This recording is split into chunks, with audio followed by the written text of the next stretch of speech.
and welcome to the IdeaCast interview series, episode number 108. My guest in this episode is Cooper Copetas, and Cooper is an architect, French-American architect, and graduate of the University of Miami School of Architecture and Urban Design.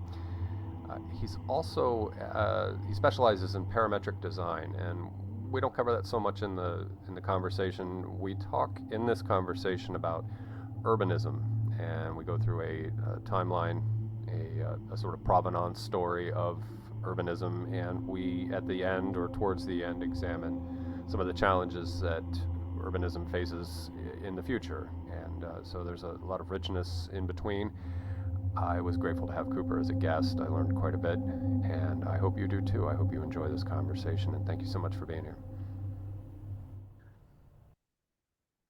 I'd like to welcome Cooper Copetas to the IdeaCast interview series. Cooper and I have had probably about an hour and a half's worth of pre-meet conversation and just riffing and flowing. And so I have a feeling we're going to settle right back into that and have a really neat conversation. So Cooper, welcome. I'm glad to have you here. Thanks for having me. Yeah, I am. I'm like I said, I'm glad to have you here. YouTube audience, thank you so much for being in attendance and being the passive observer of this conversation. I will have lots of good information relating to Cooper, the work he does, etc., down below in the description field. So please be sure to check that out. Cooper, let's start with a like a basic background bio to get some context set up for what we're about to talk about.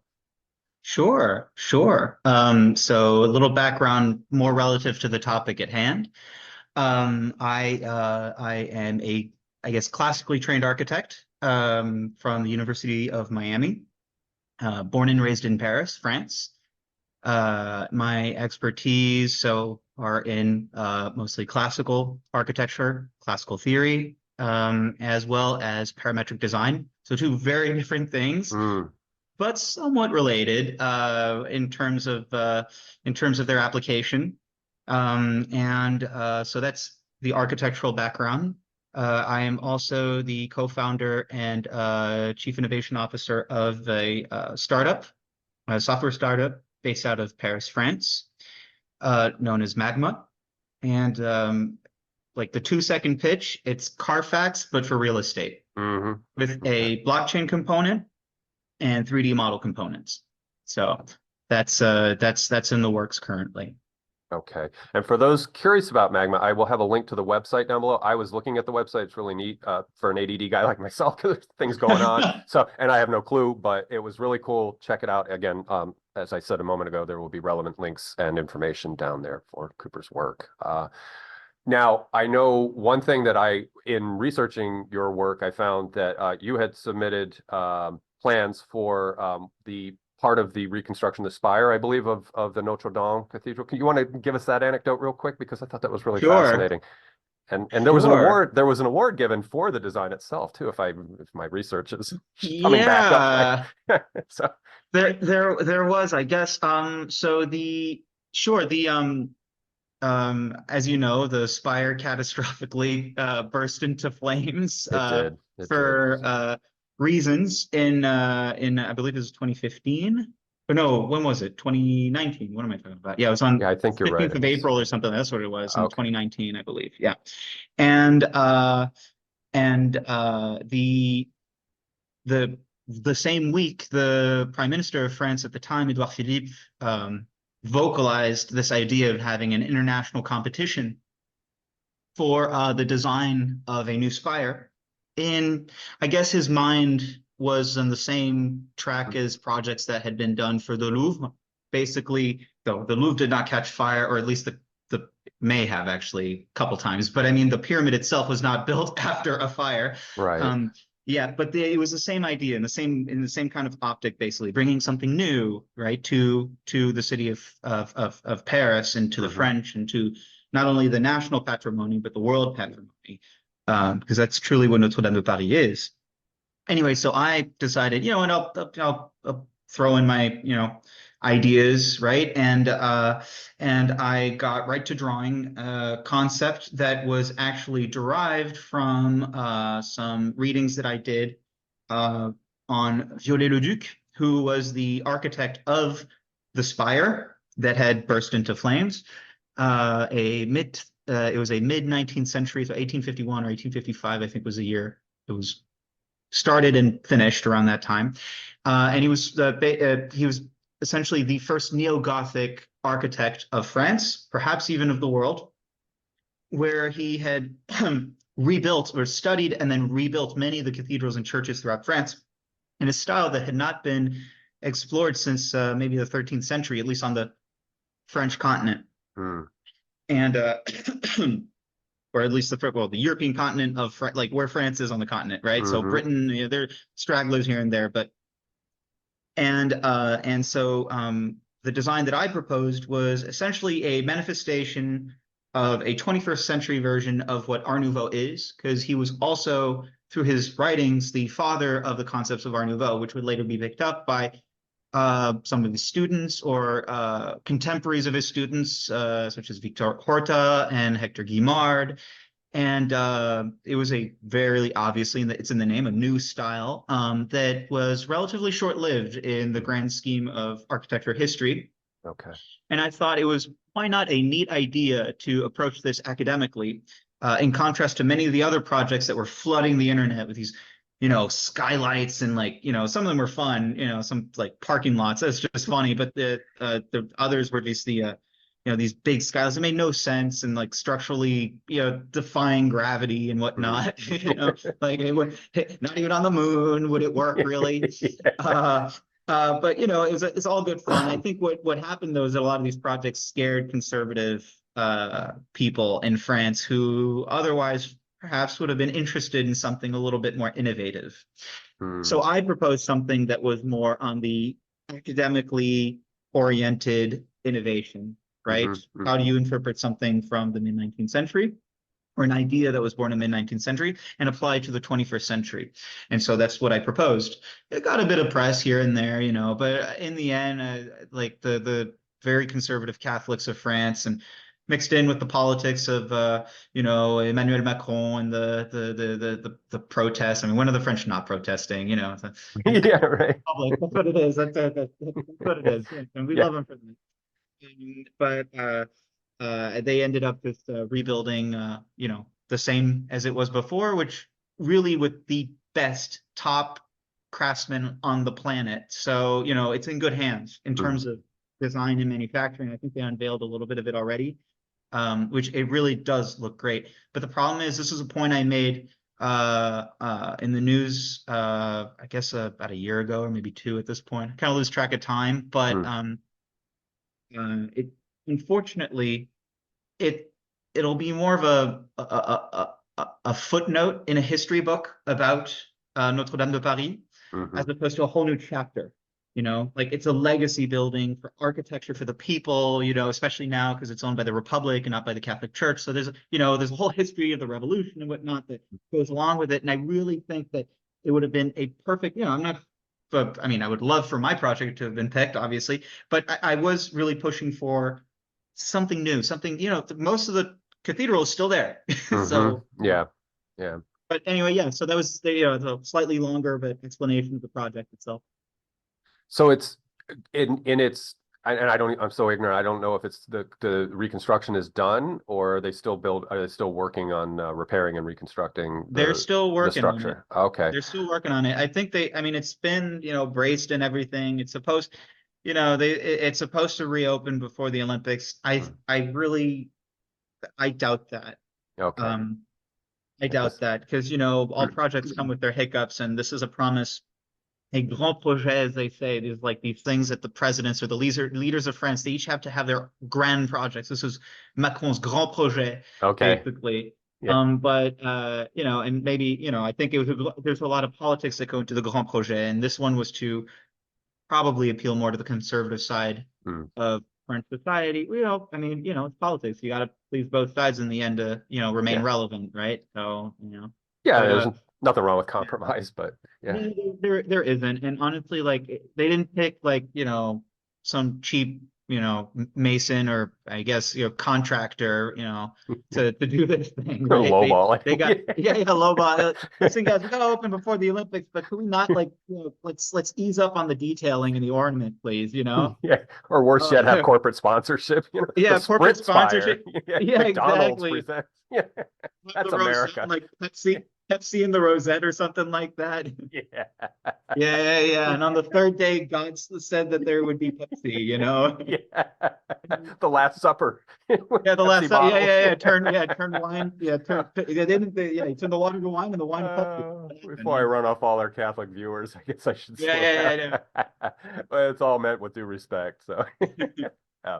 Well, I brought you here for a discussion on urbanism, something for which I am, yeah, clueless about. So I'm really looking forward to being here in the presence of a pedagogue who can teach me this and help me learn, and likewise for the YouTube audience, those who are in attendance and my subscribers are of that ilk, and I wish to brag about them, that they would find this, I think, a rich terrain to explore, because I think the way I like to look at architecture is it speaks to domesticity and even where we build and where we dwell. In philosophical argumentation, there is being unhoused and there's being housed, and then when you are housed, there is the richness of the experience of housing. So my little pseudo amateur philosopher mind was like, thinking of all these correlations and connections. So, but I'll reel myself back in, and let's start in the historicity of where urbanism came from in the Western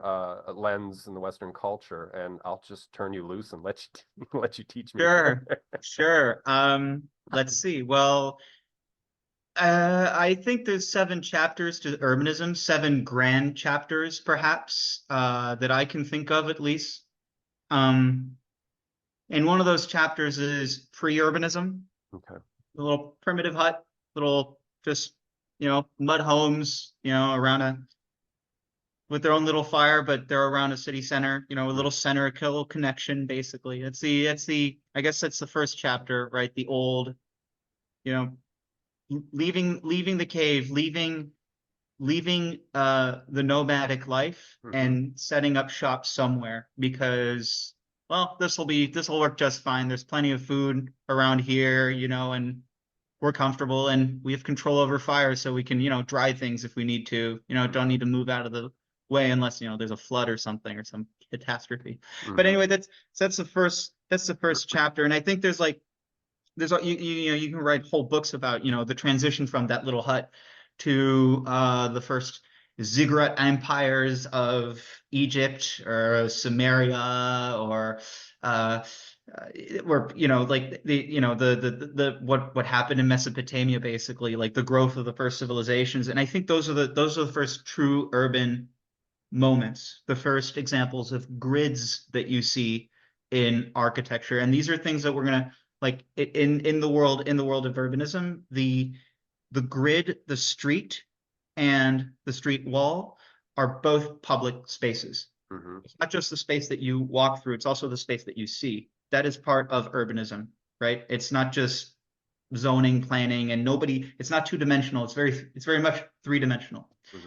And in the world of antiquity, not much in terms of urbanistic theory or urbanism theory is preserved in this century, or in more planned projects of this century, except for one of these antiquities, and it's the one, the Roman or the Greco and Roman antiquity.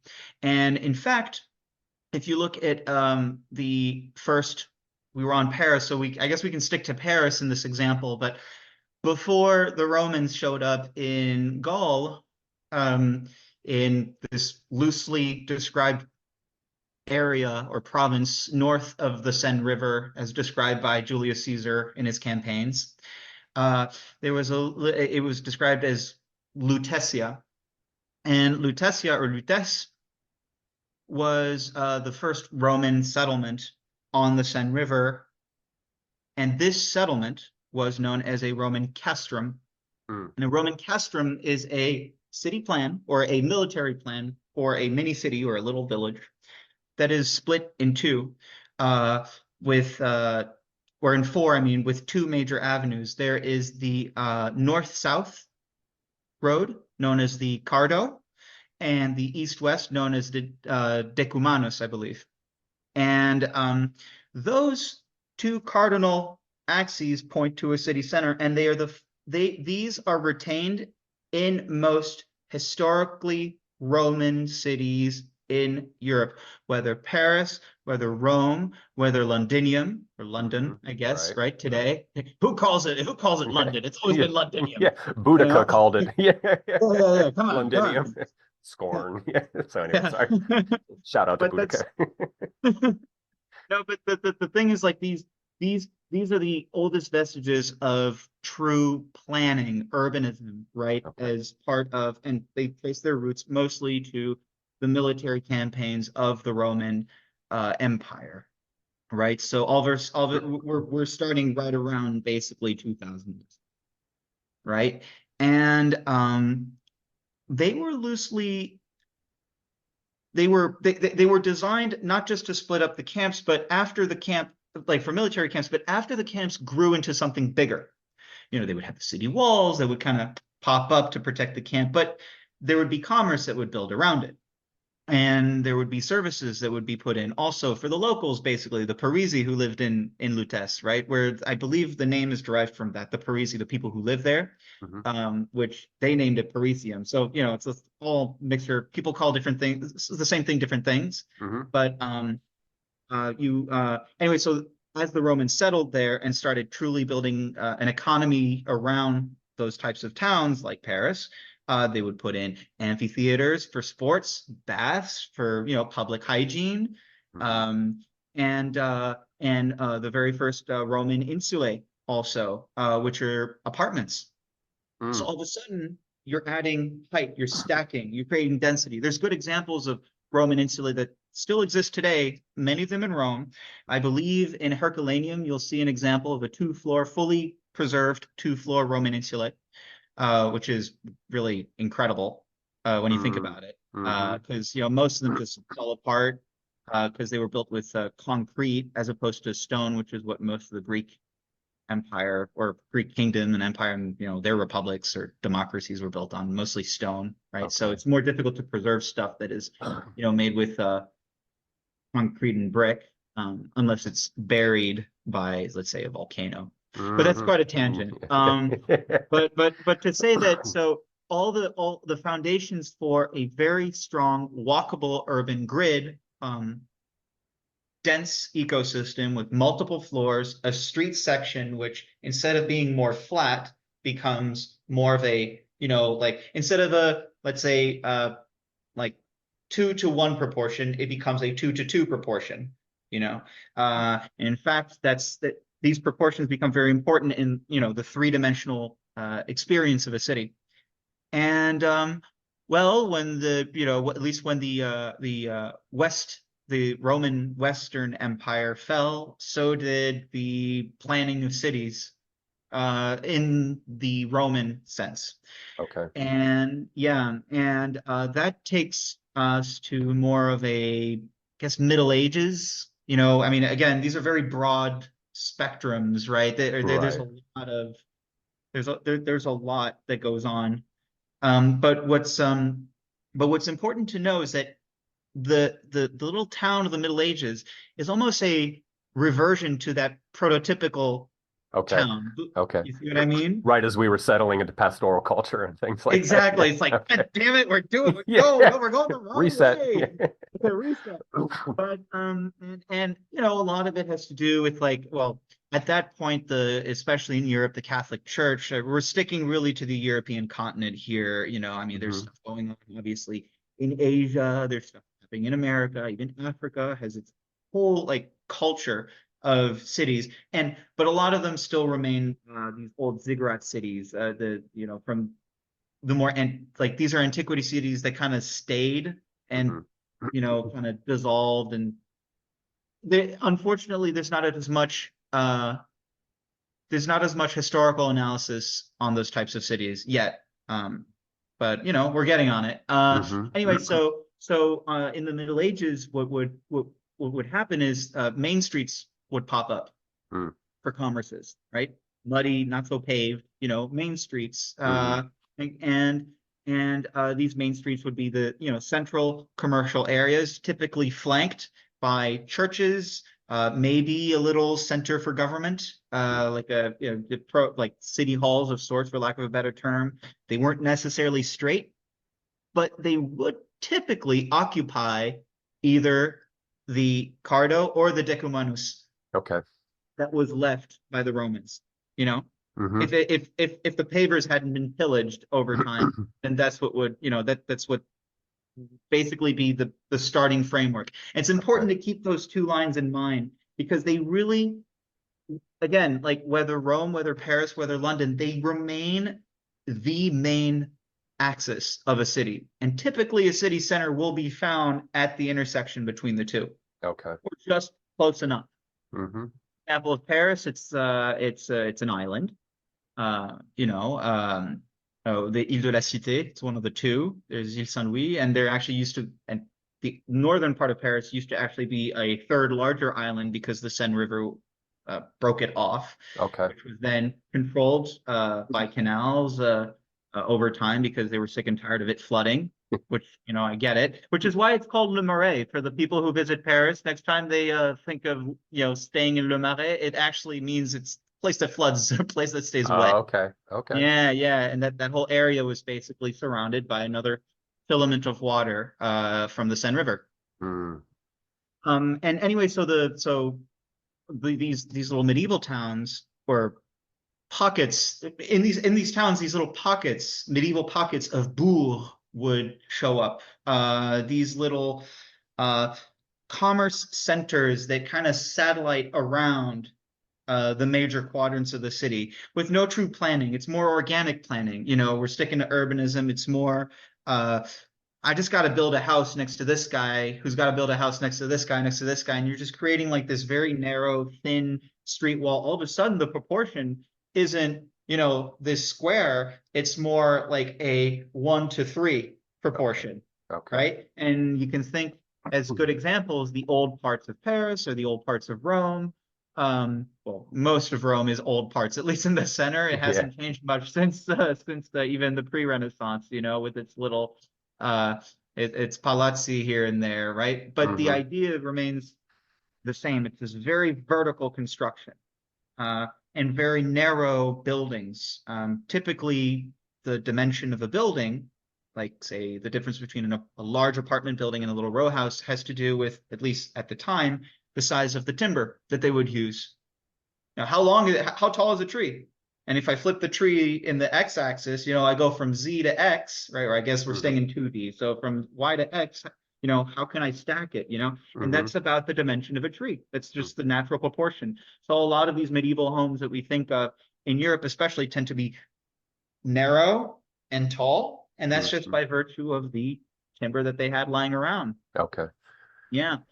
And anyway, so these cities just start naturally growing organically. There's some little hints of planning here and there, but you'd have to wait up until basically I guess probably the Renaissance is such a broad term because I'm of the opinion that there were multiple Renaissances. When we label, the 15th century-ish Renaissance in Florence, there were different flourishing Renaissances throughout Europe that happened over the next 2 centuries. So, it's, things are slower back then. So right. It's on a continuum. Yeah. Yeah, exactly. That's Okay. So, yeah. But, you stop me when if you have a question like so far, Not yet. But I was thinking, this is how my brain works. So this is a tangent. I apologize. But when you were talking about how things were constrained by naturally occurring objects that we weren't necessarily able with engineering and mechanical ability to conform, that there's the idea of niche construction and evolution, where the evolving subject, the agent, the animal, whatever, the person, is conformed by the environment. So I was thinking this is another species of niche construction, like the agent arena relationship. So like you said, maybe without the technology, they had to do what they could do with what they had. And so Yeah. that's my tangent. But that's what came out of my little head when I was But that's thinking. that's super important. It has to Yeah. do with the vernacular of a place. That's why a lot of the homes, say in Strasbourg, look very different from like the proportion of buildings, though they still kind of keep the same proportions, the true dimensions of the buildings, Mhm. um, between a place like Strasbourg and Paris, or the old city centers that you find in Rennes or in Vienna or even in Rome. I mean, or go to Venice even. Mhm. Like the proportions depend entirely on the materials that are there. If you have granite, right, you could probably Yeah. build taller buildings. If you got mud, then you're going to have to dig deeper foundations, right? Mhm.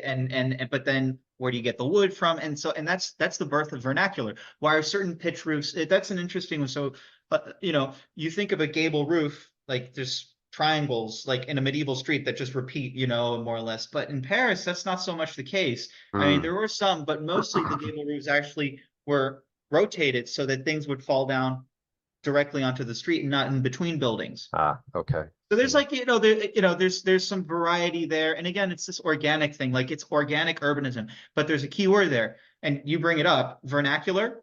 And Mhm. there's another one, pedestrian. It's all Mm. pedestrian friendly. This is Mm. still not the machine age, right? So you can still get from one side of town to another. Sure, you got to slalom between quite a few streets, in a medieval town versus like a Roman castrum where it's literally boo boo, right? It's Mhm. like Mhm. easy to get to. Right. Um, but but still, like it's just that's just how we naturally, like, what is the most convenient, because humans don't like to be inconvenienced, right? So what's the most convenient way for me to build? Yeah. Well, organically, right? And as long Yeah. as it's organic, yeah, right.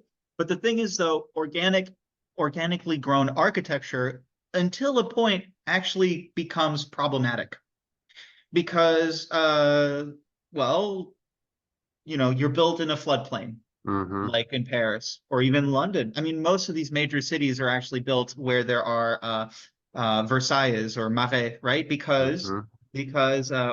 What's the word in English? Swamps. Yeah. What's the easiest way to move that material to build things? On water. Yeah. It's so much easier. So, you don't have to like make the wheels and like get the yachts to pull the thing. You just got to let Yeah. the current just kind of flow it, and if you got to Sure. go in or paddle or, row, you can, kind of. So again, it's flatter too, right? It's easier to Mhm. fill than it is to dig in some cases. So anyway, so these cities that are all built in floodplains, right? That have these water issues, tend to get a little stinky. And one of the major hallmarks of medieval towns is that they became basically, I mean, like favelas or shanty towns, prettier in Mhm. architecture, perhaps, just, because that's all they had to do is sculpt pretty things, I guess. But still, like places ripe with cholera, crime, Mm. and find a third C, and maybe crap, I guess, cholera, Right. crime, and crap. Yeah. Right? And if you don't have wide streets, and it's tough to get from one side of the city to the other because now the population's grown quite a bit, Mm. right? It might be time to add a little bit of green space or open up, right? And Mhm. not to think of the massive amounts of people who die. Where do you bury them, right? Yeah. There's so like what do you designate as a cemetery? Mhm. There's some places they would just toss people in the river, but that would further pollute the water. Mhm. Like if I lived in medieval Paris, for instance, I would rather live up river than down river. Yeah, that makes sense for a You lot of know, reasons. Yeah. for a lot of reasons, right? So it's just these things to think about when it comes to organic architecture or organic urbanism. It's not perfect, especially if Mhm. it really grows in size, right? With a lot of people. Mhm. And in most European cities, what basically brought people together were these little bourgs, or these little faubourgs, I guess, like these locations, these little nuclei in the city where where Okay. there's kind of a piazza, Okay. somewhat of a mini center, apart from the Decardo and the Decumanus of the city. Hmm. And give a couple decades or centuries of commerce and trade, and you get people who are wealthy enough to think a little differently about things, right? You get kings with visions too. I think of François Ier or Henry IV, even in France, who were basically the first to do major projects in city centers, like literally just gutting parts of the city and turning and putting these big geometric shapes, like a big square, or a big circle, or a big Hmm. triangle, or something like that. And the first true planned pieces in the bourg, or these faubourgs, sorry, I keep saying bourg, but it's really faubourg of these mini city centers in major metropolises like Paris, or like even Rome. And well, Rome, in the case of Rome, it would be mostly the Catholic Church that was doing this stuff, and the Pope and whatnot. Okay. But these are the first moments of the classical Renaissance that happened throughout Europe. Mm. And many of them were actually they happened, like the classical Renaissance, at least stylistically, started. Everything happens at once, and there's no one reason for something to start. But if you look at the reasons why the first Catholic classical churches started popping up in Rome, was mostly because, like, when they grew in popularity, obviously they knew about the antiquities and stuff, but it was mostly a forgotten subject up until that point. And it gave rise to, other architectures, more vernacular, like Romanesque and Gothic architectures. Okay. But when certain disgruntled German-speaking Christians decided to turn away from the Roman Catholics, people who did not understand Latin, right? They started building their own churches, or repurposing their own churches. So in a, let's say, PR stunt, you could say, the Catholic Church decided to bring in more classical architecture, spolia that Mm. existed throughout the Roman world already. I mean, if you visit Rome today, you'll see a lot of the buildings that were built before the Renaissance had just piece of a column. If you go to the Jewish ghetto, I was there recently in Rome, so next to the Isola Tiberina. If you go there, you will see like just columns from antiquity that are just kind of plugged into these walls, Okay. right? Okay. Granite from Egypt that was used during the Roman Empire, and or column capital that's made of this white marble nowhere near Rome, that they just kind of use as mortar filler in a building facade. So you're just Okay. like, it's pretty, we're just going to use it because, like, I don't want to cut the stone. It's right here. I'm going to use it, right? Right. Same could be Yeah. seen, yeah. And same can be seen in other parts, like in London, you'll see it less so, but in Paris too, you'll see it less so. But still, like, it's this idea that there was this Roman spolia everywhere, right? From Roman antiquity, but they didn't really know what to do with it. And in this Renaissance, there was a rediscovery of the classical age. Okay. And so I suspect that the Catholic Church jumped on that to basically revamp their places of worship. Mm. Because you'll see that the classical reformations of Europe and the Baroque reformations of Europe happen in direct competition with the Protestant reformations of Europe. Mm. Hmm. Okay. And they start basically taking certain styles from antiquity to connect themselves closer to, well, in this case, their savior and when he lived, right? And when he was made a martyr, and when he died and resurrected, and so it's this connection to antiquity.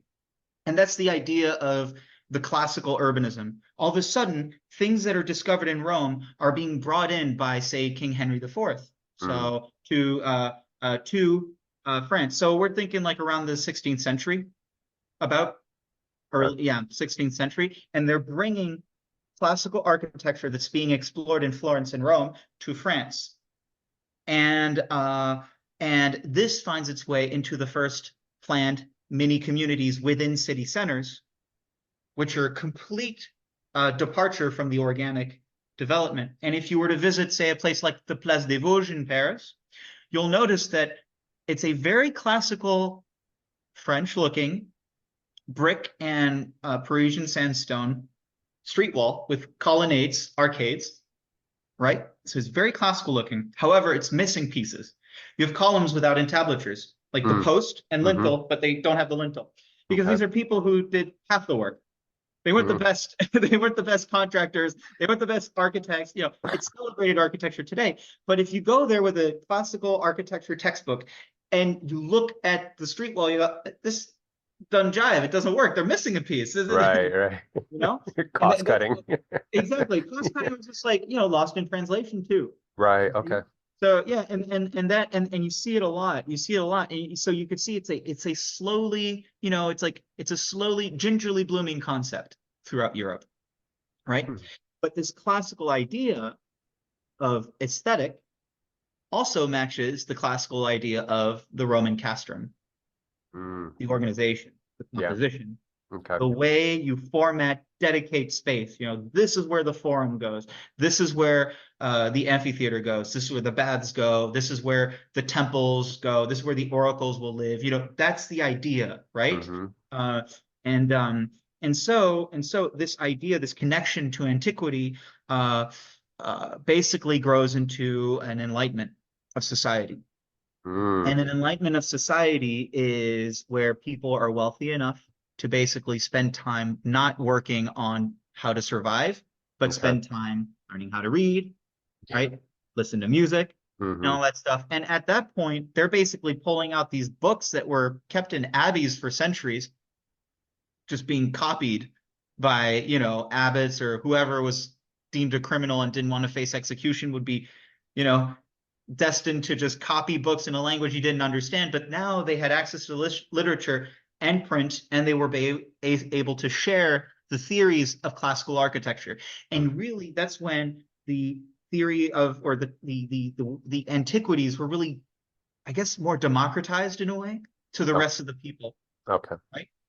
And you could say that this democratization of you know, ancient mythology, not only Roman but Greek also, right? Romulus and Remus aren't the only ones, but what it did is it showed that, well, you don't just need a king. You can have a republic too. Yeah. Oh, Careful. boy. Yeah. Oh, and hot. Where's the guillotine? Yeah, exactly. Just asking. I can hear someone sharpen something at a distance. Yeah. He has a leather hood on too. What's with that? Yeah. What's with that? What's with that? Kind of hot for hoods, isn't it? Yeah. Anyway, but see, that's the idea. And there's this. I'm sure you've heard of the term bourgeois. I mean, this is really armchair history. There's so much that goes into it, but like, you know, like we're kind of sporadically connecting things right back to urbanism and. But the concept of bourgeois, I mentioned the word bourg or faubourg. That means of the city center. Okay. Which would technically be typically be a more affluent class of people.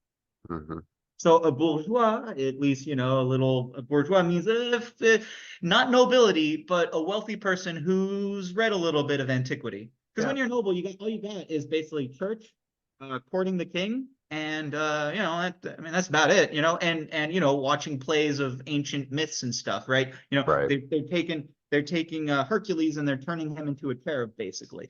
But you know, but the people, the plebeians who are getting a better education thanks to this press revolution and just their wealth and more free time on their hands, discover that there's probably more to life. And so it, you know, what was a gingerly blooming concept in Europe basically becomes this, we should probably, especially in France, you know, there's so much history that goes behind this, like, you know, with like, you know, the obviously the bankruptcy of France and, you know, the wars with the Holy Roman Empire, the British, and but I mean but the core element to remember is that if you look at architectural works that were being drawn now, post-Renaissance, we're working our way into the Enlightenment, right?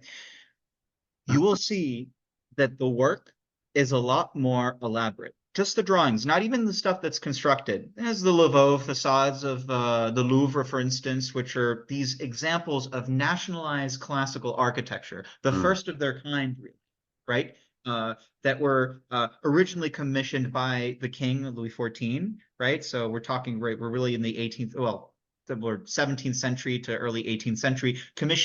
Louis XIV would have commissioned people like Bernini to come to France. So these Italian Baroque sculptors, right, come to France to design the facades of the new royal palace in France, right, in the capital of France, and then shun them away. We don't like this. We're going to have French architects do this, and it's representing essentially this new cultural idea of it hasn't touched democracy yet. We're still going to wait two kings for this, right? Mm-hmm. But it's this cultural ideal of the mythical axis mundi, the underworld, the land of the living, and the heavens beyond. There's always this three-way composition, the double columns for robustness, this very national identity. And you'll start seeing it in Italy too, though it's a less, cohesive peninsula, up until basically the mid-19th century.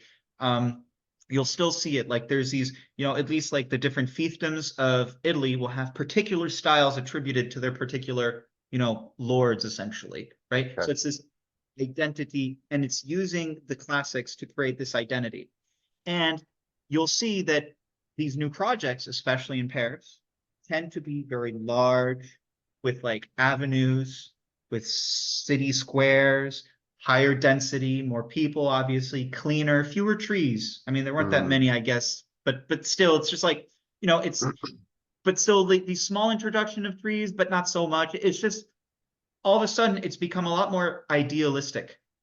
Like, well, why couldn't, if the Greeks had Mountain Olymp or their Olympians on the Acropolis, why can't we? Mm. And that's the kind of idea, especially if you got a dictator like the Sun King, they're going to push these concepts, and actually look no further than Versailles as an example of cardinal planning. I mean, it's mostly trees, obviously, especially, the parks and everything, but centrality, axiality, scale, proportion, very classical ideas applied to urbanism, Okay. you see? Okay. And, long running spaces, a complete contradiction to what is existing, the slum, the slime, the cholera, the crap, right? The Mm-hmm. crime. Yeah. Mm-hmm. So, that's something to consider as the history of urbanism moves forward into I actually, there's also something to think about in Rome, because I've been looking at Paris a lot and my explanations, from there. But I mean, in Rome, for instance, the popes were working during the Baroque Reformation of the Catholic Church. In Rome, in particular, a lot of major like streets were torn down. I mean, the avenue that takes you up to St. Peter's Basilica, is a very grand Baroque. The piazza that's made in front of it.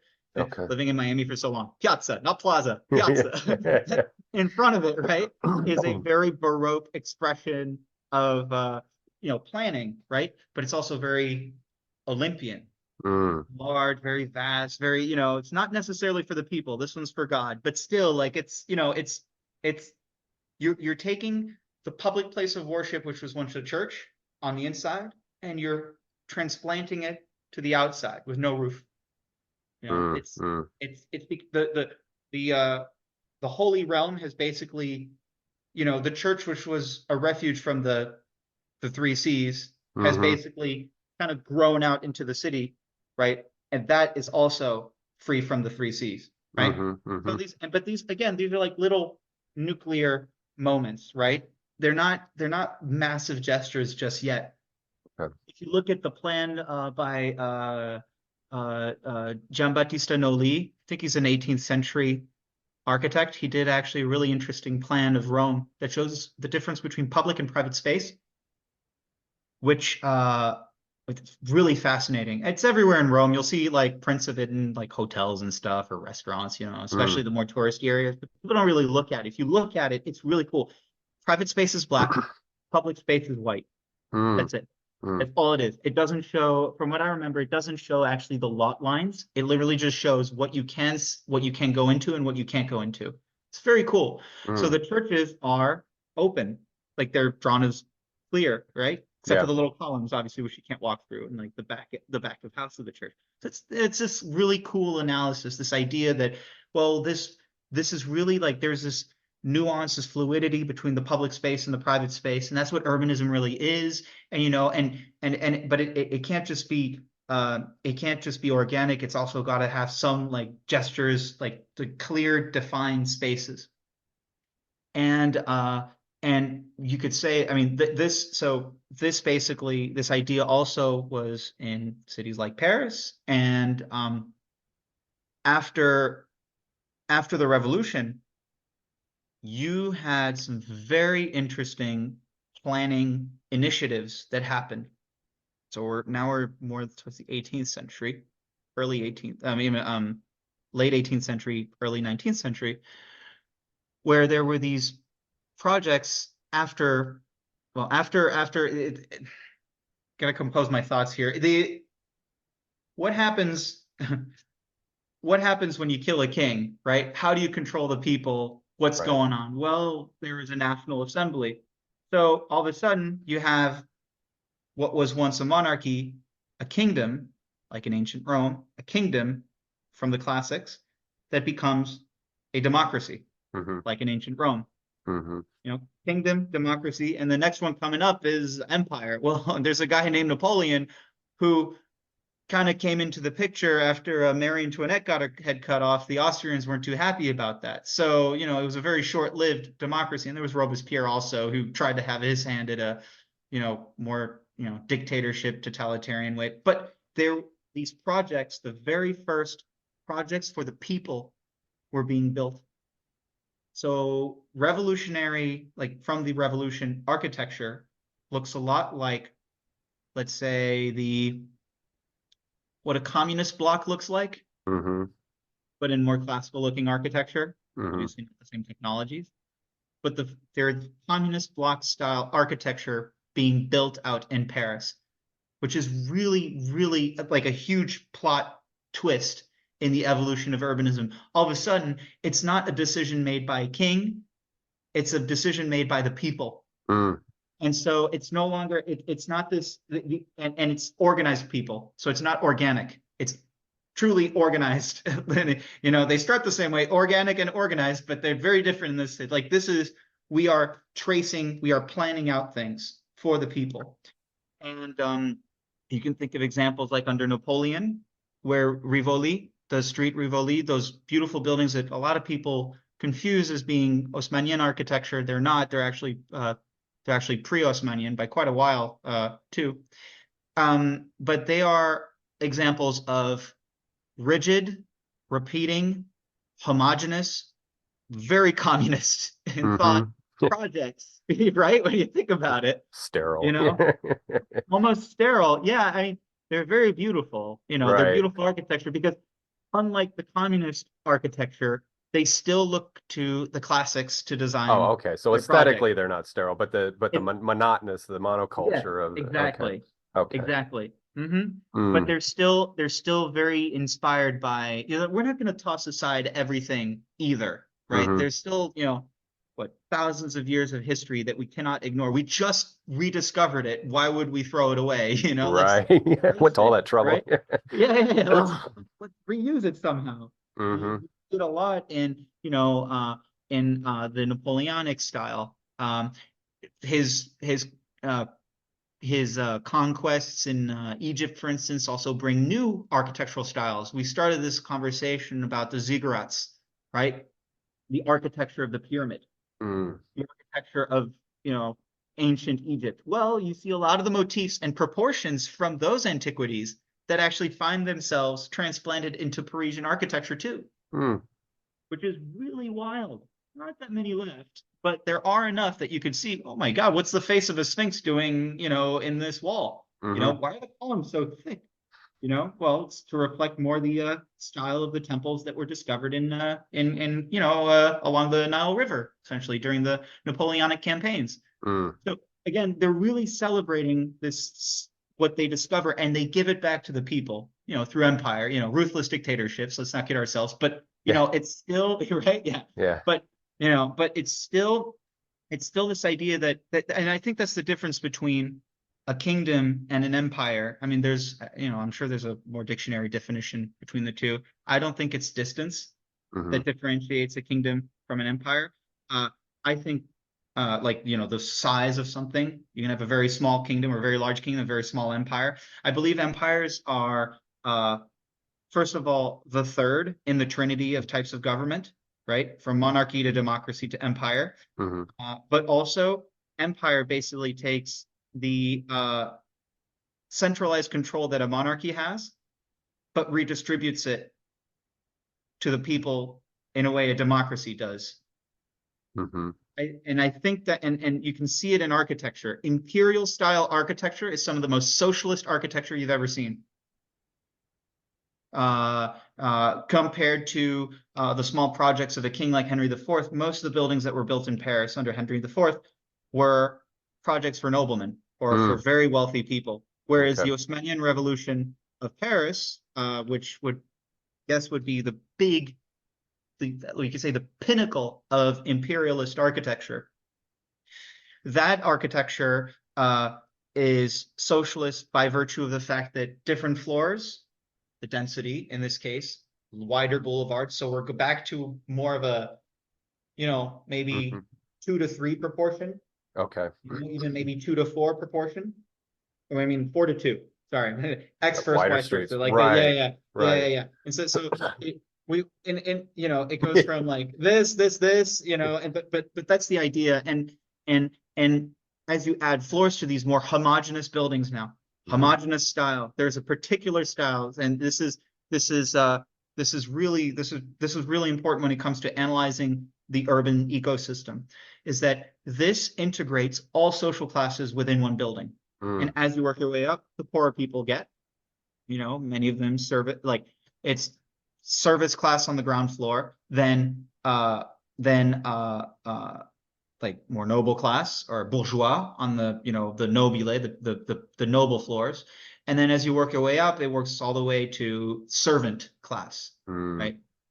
So, so that gets repeated everywhere, almost ad nauseum. It's everywhere, right?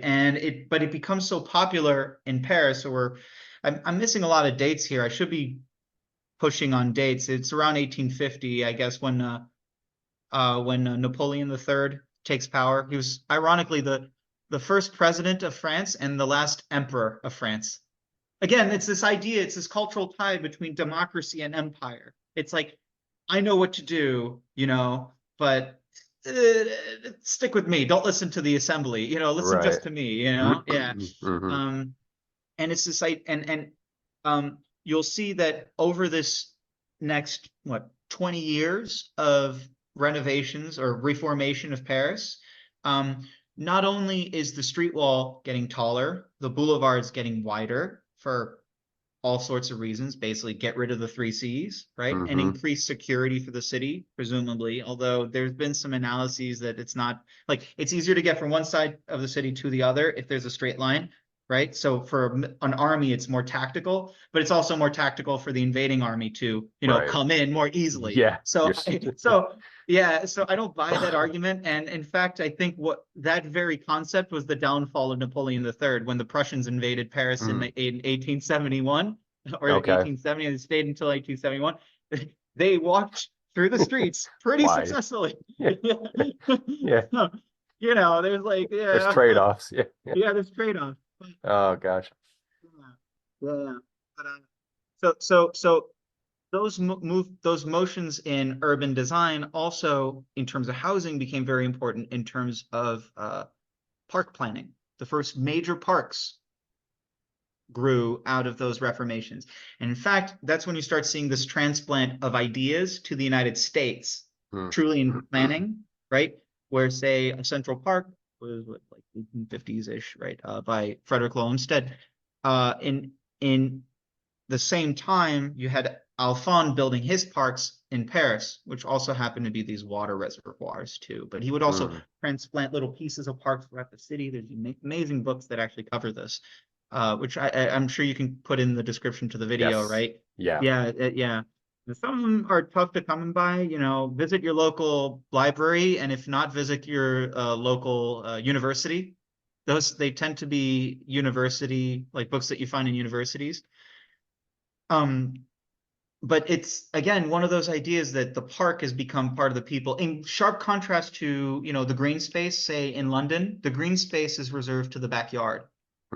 It's not, I mean, there are obviously big parks, and said that London is one of the greener cities in Europe, but it's still more privatized. And it has to do with the fact of this monarchy.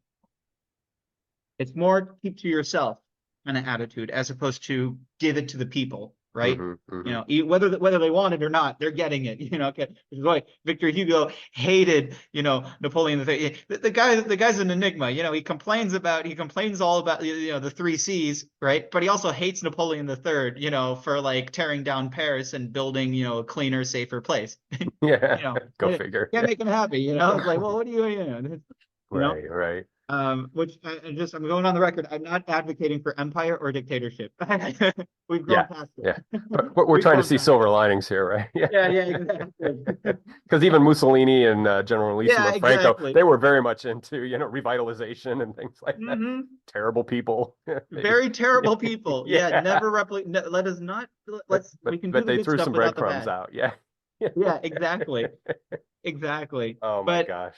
Yeah. So anyway, this is like kind of a cool little, like a rundown of the evolution of urbanism from, this more rural, little mud hut to like going through the first antiquities, the Bronze Age, essentially, right? And then kind of disappearing again, then coming back with the Roman, the Roman, the Greeks and the Romans, and then disappearing a bit. It's breathing, it's just you're taking a breath in and out and in and out. And history doesn't necessarily, I mean, I don't believe that history repeats itself, but it draws inspiration from, the previous what happened previously, let's say, right? So, and I think we should also do that, right? And then there's also this idea of like the more modern era of architecture, right? But to get to it, there's an age of the elevator. So if I'm going by chapter, this would probably be, I guess, like the fifth. I mean, I haven't been keeping track, but I think this would be the fifth chapter. Maybe I can go over them again, actually. It would be like planning antiquity, or the mud hut would be 0, then planning antiquity, then the Middle Ages, the architectural Renaissance, the Osmanian Revolution, and finally, here, the fifth would be the age of the elevator, where basically, all of a sudden, the social classes, right, get equally distributed. The idea of this hierarchy in building kind of gets lost, because the elevator all of a sudden allows you to make every floor the same height. It's an equalizer, yeah. It's an equalizer. Yeah. It's an equalizer. Almost a little, goes up and down and up and down, but the density remains the same. It's the same density of building, but they have an equalizer. So, and people are cleaner, technically, healthier, technically, more affluent. There's more peace also. I mean, for most of the 19th century, there's war. But after the Prussian invasion I mean, there's wars always, but I mean, like, generally the European continent kind of finds a little bubble where it can grow more economically without as much warfare. And so this is large part due to grown relations with the United States, right? After their Civil War, finally they're more on the same economic tracks. Most of the nobilities, the monarchies, have kind of given more power to the people, right? They enshrine more democracy into their parliamentary kind of constitutions, whatever the British have, whatever the Germans have. There's like, and there's these great reunification movements, by the, after Napoleon III, like the Bismarcks and whatnot. So there's like this whole idea that Europe can calm down a little bit. And with this age of the elevator, people start equalizing in wealth, presumably, right? There's Mm-hmm. still the shanty town outside, but I mean, like at least the urban ecosystem is more gives room to beautify it a little bit. Mm-hmm. And so the age of the elevator, I could say, would be, the 1880s and onwards, where in all this growing economy, you have universal exhibits, the World's Fairs, like, the one in Chicago, the one in London in 1850. There's older. I mean, they go back to like 1847, I think, or something like that. Like the Right. very first ones were, I think the first one was in Paris, right where the Eiffel Tower was, if I remember right.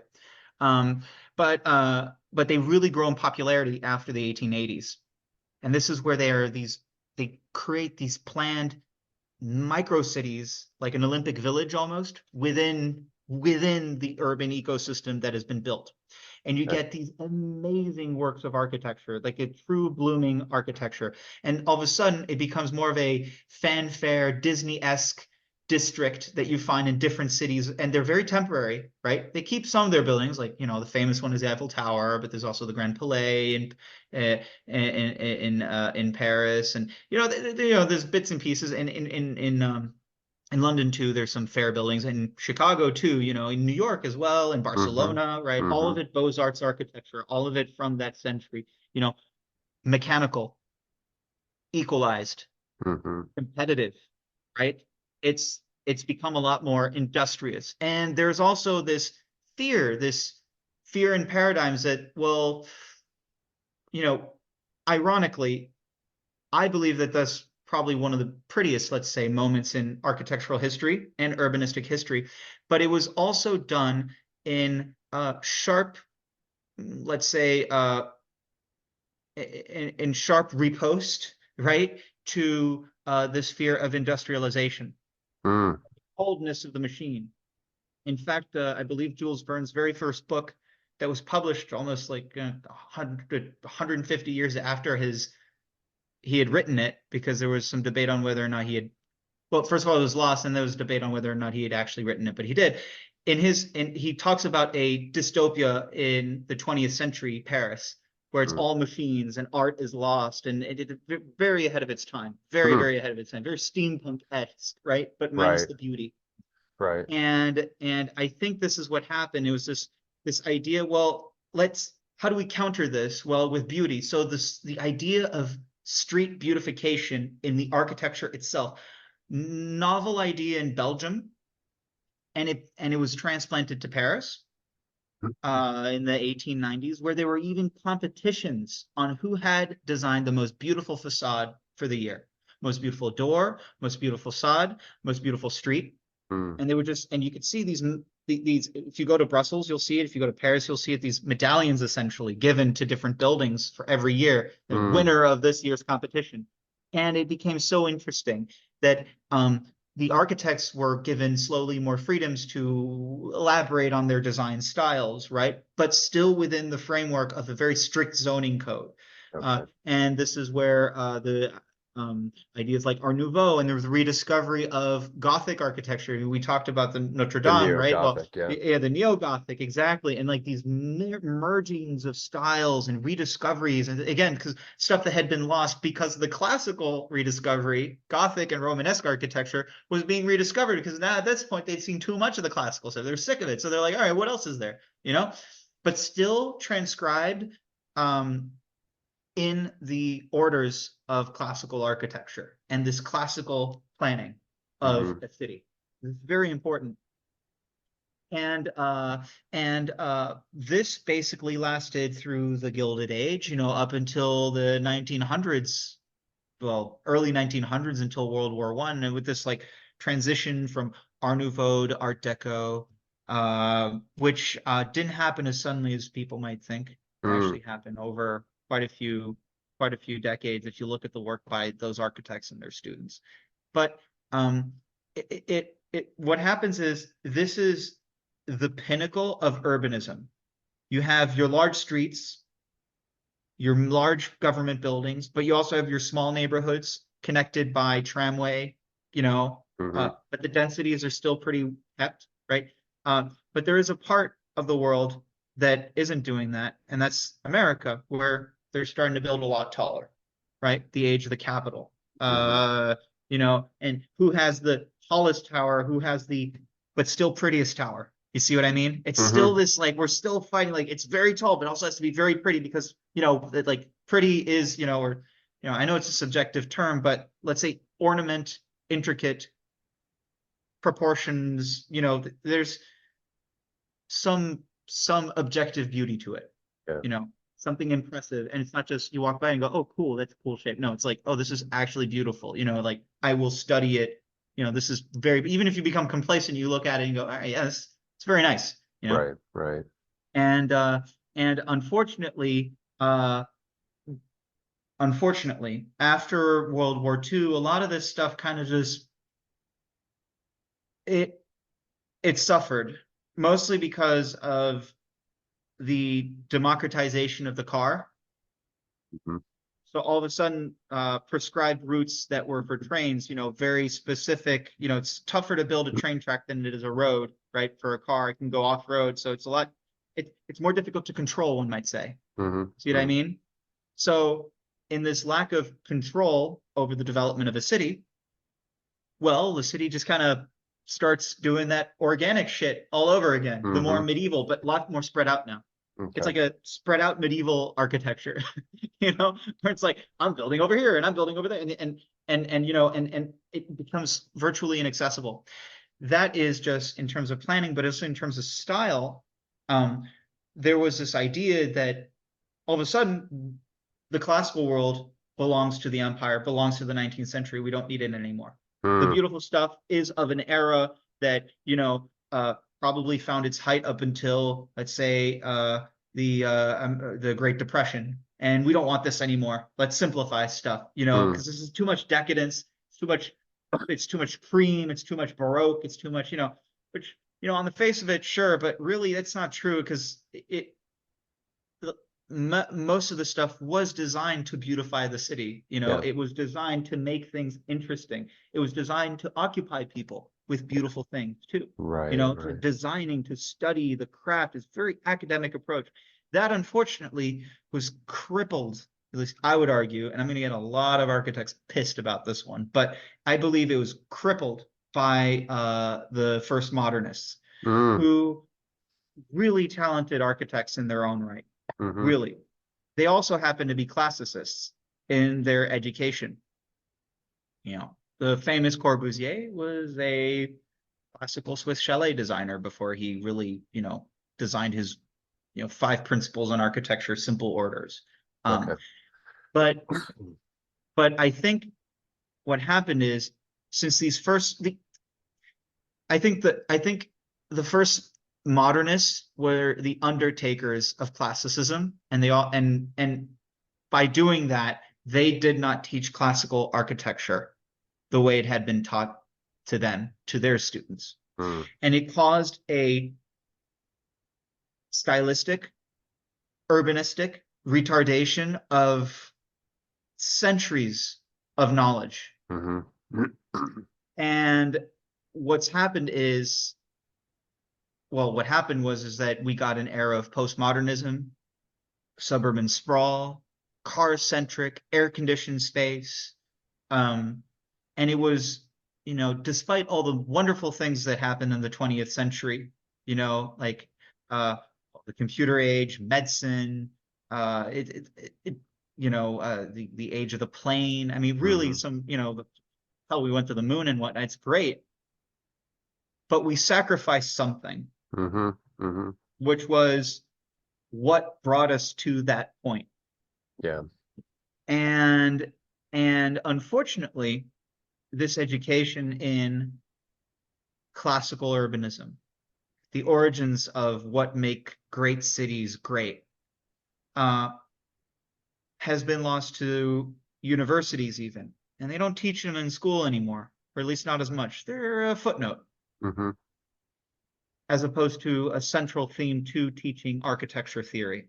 Doesn't mean you need to follow it, it just means you need to learn it. Mm-hmm. And they don't teach it anymore, which is problematic.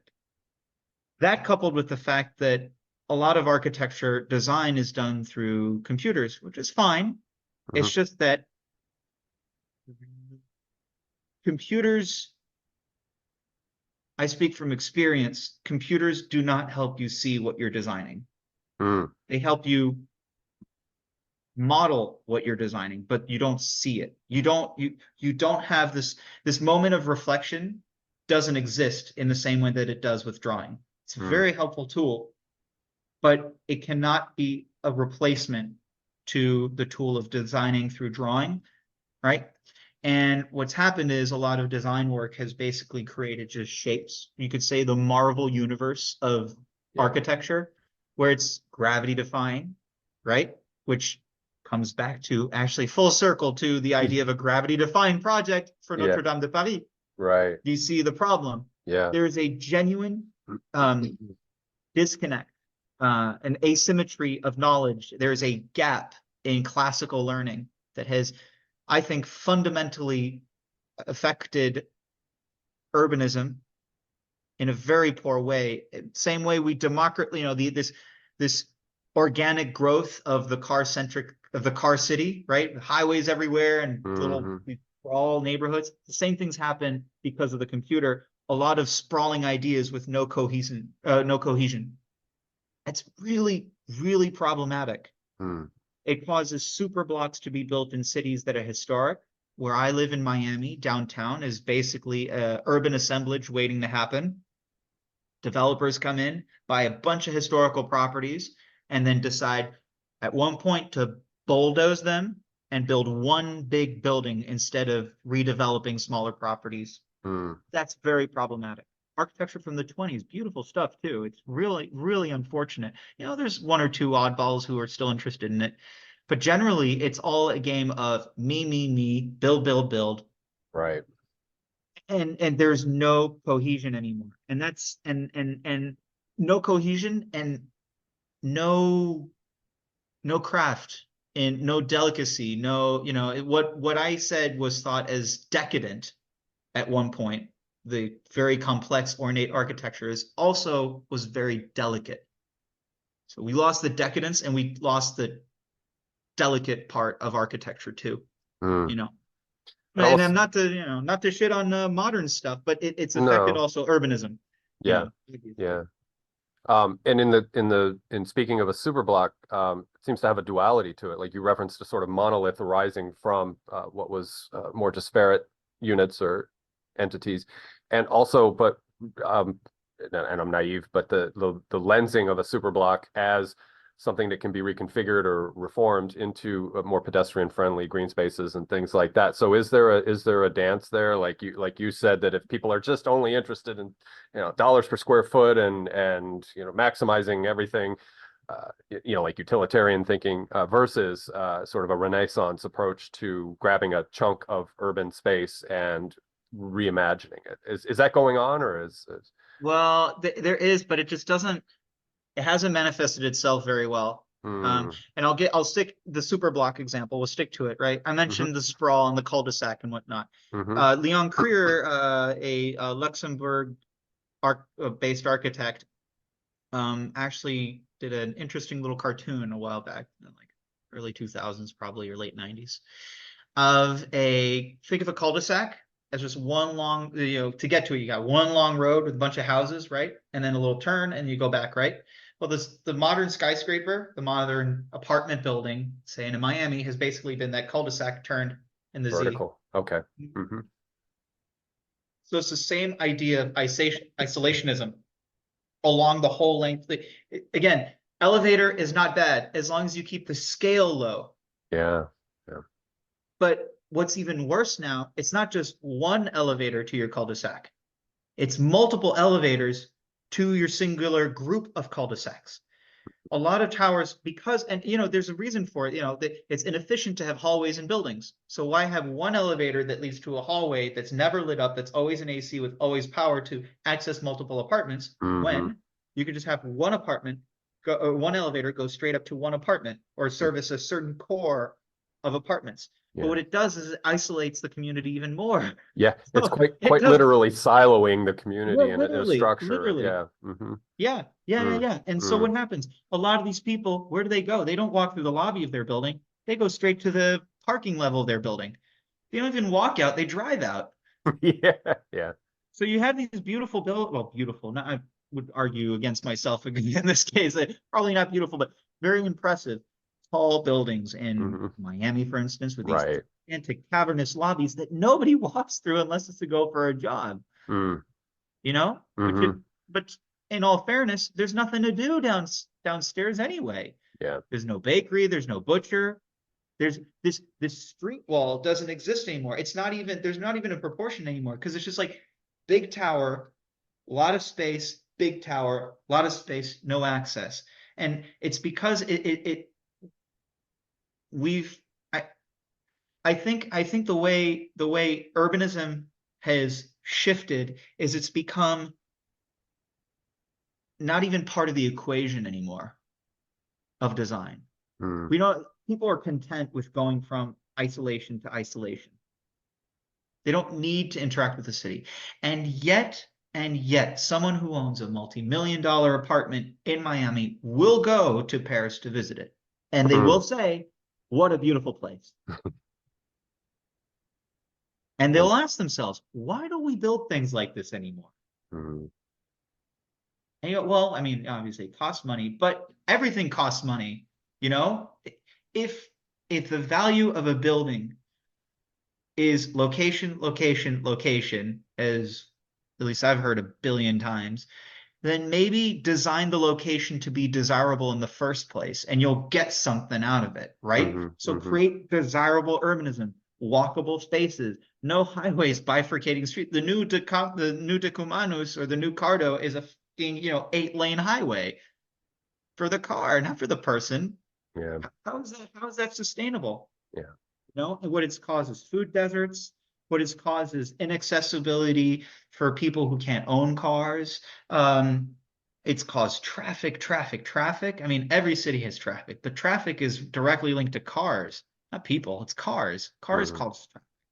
People Yeah, drive their cars, obviously, but it's like, come on, it's the car that blocks the road. It's not the person. yeah. So, again, like we have completely ignored the concept of urbanism, of city planning, completely. And I think it's because people, are afraid to have a government. This is more of a, like more philosophical, I guess, more political even, but people are afraid to have a government dictate how to build things. Mm, We're always mm, appealing for things. Well, I'm appealing to get a larger, encroachment for my property. I'm appealing for air rights. Okay, but should you? Should you really? Shouldn't there be a little bit more cohesive thinking when it comes to planning neighborhoods, mm-hmm. right? I don't think, optimistically, I don't think it's the death of, urbanism, because there are movements like the New Urbanist movement, a little too low scale in my taste, but still, like with very promising projects. Um, and also there's uh, like I said, the concept of history repeating itself. At some point, if I look at history over the last 3,000 years, classicism has come and gone. It's breathed in and out, and urbanism too. So I suspect right now we're in a low point. In having We, listened, I'm sorry. Go ahead. yeah. Finish. No, no, no, no, no. Uh, We're in a low point in this history. yeah, and having listened to you and paid attention to what you've been saying is that the Oh, good for city. you, because I Yeah. wasn't. Well, you shouldn't have to. You're in the flow, man. Yes. But I was trying to take notes up here. So anyway, but the city or the urban space is a living organism with a recursive genetics. That genetics sometimes the code is incoherent, perhaps to stretch that metaphor. But yeah, I'm seeing this recursivity in like you just said, hitting a low point, and then there's a renaissance and a rediscovery, and which I would like to maybe end this conversation on hope for the future in what urbanism can be and how we get away from that Randall O'Toole kind of forever sprawl that, and that's Randall O'Toole. I just found him when I was researching you as this sort of gadfly of urbanism and multi-cellular or multi-dwelling structure, and he's more like, oh, just build more suburbs and more cars and that, and I think he's trolling to some extent, but he just takes this kind of that approach. But so to vision where we go from the low point, especially here in the United States, what's on the horizon? I mean, what do you think would inspire? Because I think in Europe, I in Italy and some other places, because I was telling you in one of our pre-meets that I watched some of the radical, anti, they do their own thing, and communities kind of coalesce around an idea or a new vision of what we've been talking about as the problems and solving them. So to slow this down on my end, what do you think the recipe is, or the conditions that need to come together? Like you said, there are architectural students coming out now who are doing CAD, or they're not doing drawings, they're not learning classicist interpretation or I imaginal space for creation. So where will we go, or how can we move forward? I think for one, we need to emulate and not simulate. That was the problem of the postmodernist era. It simulated classical architecture, and a lot of work today is simulated and not inspired, not emulating. Okay. Classicism, or just work like more stuff that's more grounded in the antiquities. I believe also that we should educate.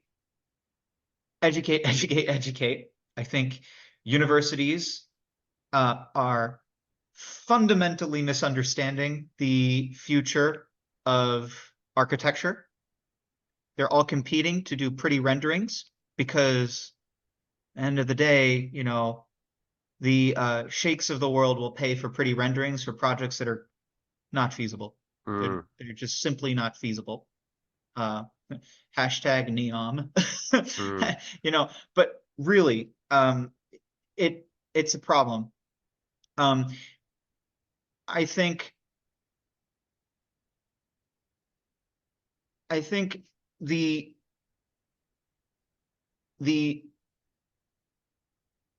people have to see. It's the thing. Like I'm thinking, like, if you were mentioning these little planned communities where you do your own thing. That's fine. That's fine. It's just I believe that the more classical way of doing urbanism, the more vernacular way of doing urbanism, or the fusion of the two, because one is really vernacular, the other one is more classical, right? It's so the fusion of the two is what we need to emulate, strive for, because that's when the cities of this planet were the best in terms of access and walkability and livability, and still today, those that preserve that footprint they work better, arguably better. I think we should maybe lobby for more urban sensible projects, perhaps. And also this idea, maybe, and it's not so much of like I say or the highway. It's more like, well, listen, you want to do sustainable architecture, right? That's like a very popular thing in a lot of universities, like designing sustainable architecture. That's fine. Yeah, sure, do it. But what is sustainable? Most projects that I've seen are not sustainable. Most projects that I've seen are projects that are new technology, solar panels or whatnot, plugged into a building to get off grid and to, like basically reduce the carbon emission of a building, which is a very noble thing, and it should be done. But it doesn't have a very long lifespan. It's a project that'll probably last, 10 years? A building that'll last 10 years, 20 years if you're lucky, right? In Miami, I know most buildings have a cap at 5, and then you sell it, and then it lives another 5 years, and then it's just completely, that's the thing. And then sometimes they just get torn down and rebuilt. And it's the thing. Most buildings, like, think of it this way: most buildings in Rome from pre-Renaissance still exist today, right? Can the same be said, or even paired, but can the same honestly be said for your building that was built in 1972, you know, Yeah. in the bumblefuck sprawl of Miami-Dade County? Probably not. Exactly, but that's what I'm saying. That is not sustainable. So you can Yeah. build a fully like off-grid net zero, or zero carbon net building, right? In that sprawl neighborhood. You can do a whole neighborhood of sprawl buildings that are like that, but they will not last the test of time. They simply won't, by virtue of the urbanism that's placed them there. Okay. By this, so by the idea of this siloing. So I think if we were to peddle a message of teaching classical architecture to people who are more innovative and sustainability driven, right, which is the way the world is going, at least I would hope so. Yeah. Perhaps promote the education of classical architecture through that lens. This is sustainable. Most of the buildings in Paris that were built under Haussmann still exist today and are still apartment buildings today. They have their problems, which means, we can't, that's what I'm saying. You can't simulate the past. You got to emulate it. Yeah. Look at the beautiful stuff, look at the stuff that works, and use technology of today to plug in and make it a better version of what the already very nice stuff is. You see? But people don't get that. There's no nuance, I think, generally. At least, and I talk to students about this, though I'm not a professor myself. I have a lot of friends who are still in college. I do design reviews quite frequently, and it's always the same thing. The first question I ask them: how long is your building going to last, or what do you think you'll build? Have you thought about how long your building will look in 100 years? I always get the same answer: no, I don't know. It's like, but that's a problem. You should know. That's kind of the thing. Look to Rome. Right. And almost in another closing a loop, and I've been way out of touch with this for a year or so, but isn't Egypt building a new capital city right now? They are, yeah. And are you following that? And are they learning any of this? Are they applying any of this? Or is this just helter-skelter? They're just shitting out a city out there. Yeah, Okay. yeah. It's yeah. Unfortunately, don't see, it's the thing. It's like a lot of the people who run these major projects or who endorse these major projects have suffered in the same way the architects have suffered. They do not possess the education to make good decisions when it comes to urban solutions. If you got two people illiterate in a subject in a room, one the patron and the other one the builder, the designer, neither of them is going to raise that issue of, what is a properly urban city. I'm seeing, it's the NEOM stuff. They're showing drones and flying cars and shit. It's like, come on, guys. Are you, what?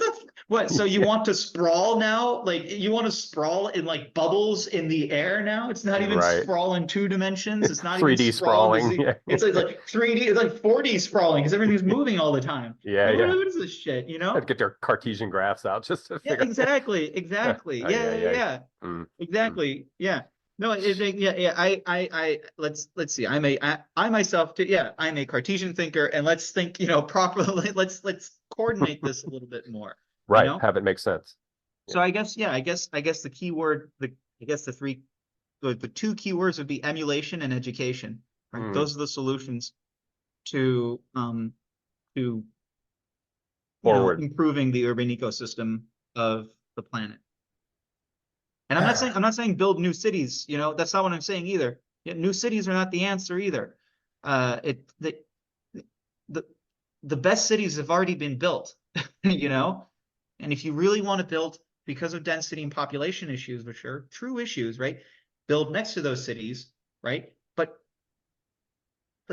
do some kind of there has to be some kind of connection, like a stylistic, either vernacular or classical connection between the two. It can be a Yeah. modern looking city. Strip it of the ornament. You can make it look, streamlined and, like futuristic looking, but at least abide by those principles of proportion, scale, Right. the Decumanus in Pardo, Mm-hmm. literally, Mm-hmm. Mm-hmm. which Well, to go people back to do. yeah, to go back to my little metaphor, I mean that recursivity of the so-called genetics of the city Yeah. and its iterative stages of development, we control that. It's not outside of our control. And so, like you said, that can be governed by the prudence of, like you said, emulation and education and awareness of what has worked, which is a very conservative idea. And so, why Yeah. not? Just And I don't buy the cost thing either. It's going to cost too much money to do this. The world is wealthier today than it ever has been. So give me a mhm. damn break, Yeah.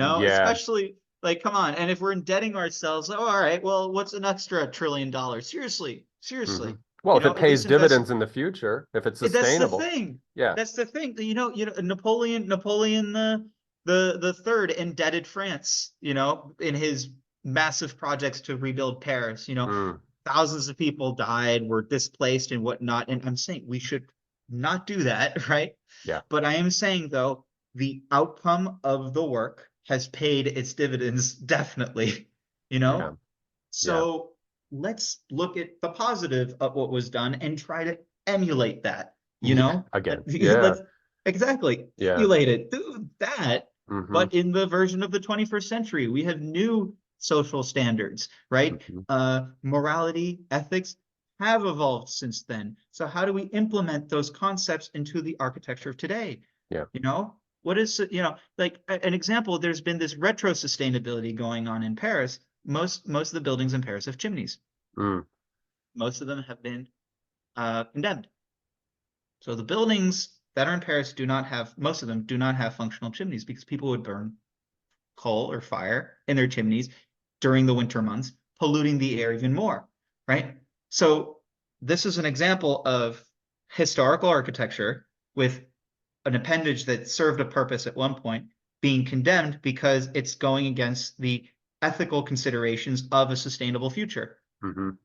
So it works retroactively too, but always into the future. There's always this idea of we move along, we improve, right? And unfortunately, a lot of the examples that I see being built or designed today do not respect that at all. It's very unfortunate. But Mm, I'm not a pessimist. I'm sure, and it's not even optimism, I guess. It's more realism here. It's like it's repeated itself before. I'm pretty sure it'll repeat itself again, but it takes people talking about it and actually pushing the subject matter, you hmm. know?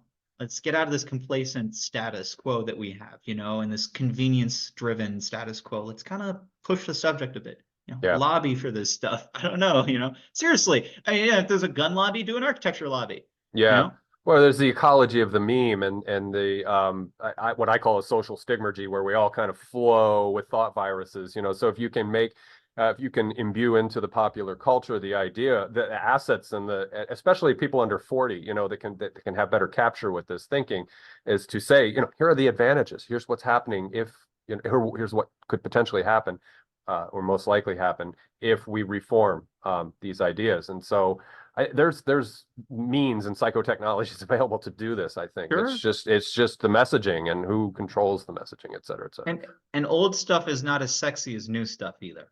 That's a Yeah. problem. That's why you get a lot of bullshit, techno grifters like Elon Musk, or who like peddle these futures on Mars and like Yeah. like tunnels through cities. Like what are you, I mean, what the hell are you on? What are you Mm, yeah. talking Yeah. about? If Ketamine. But yeah, sorry. yeah, yeah, yeah. Come on, man. Good shit, I But guess. here, yeah, no, but that's the thing. It's like a rendering is cool. Like, but even today, people are sick of Marvel movies. You I know what I know, right? mean? Well, it's It's escapism. it's yeah, it's escapism, but it's like reality can be beautiful too. You just need to visit it. Mhm. Whether it's a national park, whether it's a city like Paris or Chicago or New York or whatever. Yeah, they have their problems, but they are Yeah. still beautiful in their own right. And I think it's the onus is on us to respect them, to celebrate them, to enforce a tradition, that's linked to those very cosmopolitan cities, or Yeah. places. We'll be all right. We'll be all right. We have Yeah. to make noise. We we Yeah. we we as a species like to learn the hard way socially. Exactly. Yeah, I know, I Yeah. know. Yeah, but I would preferably without a guillotine. I don't want that purge, please. We've Yeah, done yeah. that before. No bloodbaths. No Yeah, bloodbaths. no Yeah. bloodbath. No, no, no bloodbath. So I think Keep democracy, but all the good things that come from sort of, this very that's the thing. convergently focused. Yeah. Yeah, that's the Yeah. thing. Like we don't have to go through anarchist movements to change things. Like Yeah. everything is nuanced, everything is fluid, Hmm. and it just takes willpower to learn, you know, Yeah. educate yourself and emulate what is good and know what is bad. You Yeah. know?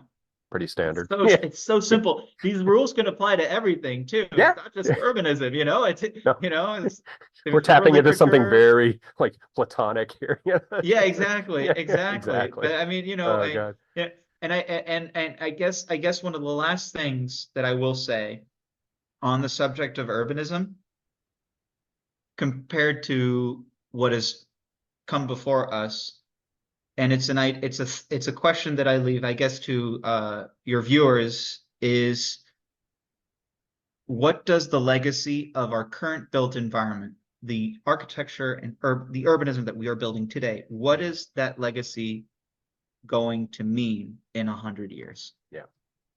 or 1,000 years when Yeah. archaeologists are digging up stuff? Hmm. Will we be proud of that? Okay, Yeah. I guess that's two questions. What does it mean, and will we be proud of it?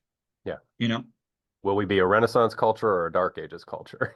As lensed exactly. 1,000 years from now. Yeah. Exactly, Yeah. exactly. It's very important, and these are like sure they're big philosophical paradigm shifting kind of questions to ask, but damn it, like weren't they asking themselves these questions when they built the pyramids, Yeah. Oh like yeah. or the Eiffel Tower? Yeah. Seriously, like Yeah. why should we be absolved of that thought process, Yeah. That's part of right? that recursivity again, Of just course. have to be salient. It has to have a salience. We have to be aware of it, self-aware as a collective, if that makes sense. Yeah. Yeah. Yeah. So, Cooper, we've had a hell of a conversation Hell of a here. call, hell of a My call. cat seems to be roused by it too. She's getting up, stretching, like, oh, yeah, something to think about here. But anyway, but thank Nothing you. like an ear scratch. Oh yeah, yeah. She's a nervous scratcher. She, but anyway, not to reveal her secrets while we're talking. But no, we've had a great conversation. I've given a lot for the audience to digest, and uh, I look at my analytics, and usually I have 10%, remaining capture at the or remaining audience at the end. So to you, 10%. Oh yeah. Much love to you guys. You are you have staying power, so I appreciate that. But I will have all relevant information down there to continue these thoughts and ideas. Cooper very thoughtfully curated a list of books that, as he mentioned earlier, that will be available. Also links to Cooper's work. I encourage you to go to his website, because in looking at some of the drawings and projects that he's worked on, like Vietnam, for example, it speaks very well to the idea that you say you emulate and you do the synthesis of modernity in terms of engineering and what we have available to us and skill sets and so forth, with the image, with the aesthetic that speaks to the past. I So, wouldn't point to those examples as the perfect example because well, they, they're they beautiful. they're clients who want simulation, but I Yeah, try to emulate. they're very nice. I appreciate, and Yeah, again, there you go. I in my own way, I appreciate architecture and aesthetics, Yeah, there you so go. especially in Miami. Oh my God, I love going down into Coconut Grove. I go there all the time. It's like my mecca down there. So yeah, Beautiful. yeah, some of the old 20s architecture and yeah. Anyway, I could go on. We could open up a whole other can of worms Yeah. about how beautiful Miami is, but we'll do that some other time. And I do want to have you back. Maybe we'll come up with some other ideas to maybe we'll sort of lens things through a rosier set of glasses or whatever, and we'll Sure. talk Yeah, of about course. higher things going on. But anyway, this has been a great conversation. I want to just acknowledge that and offer my gratitude to you for being here and having this conversation with me. I really appreciate Thank it. you very much. It's All great to right. be here. Yeah. All right, YouTube audience, you guys take care, and I will say goodbye to you, Cooper, after I'm done hitting the record button here.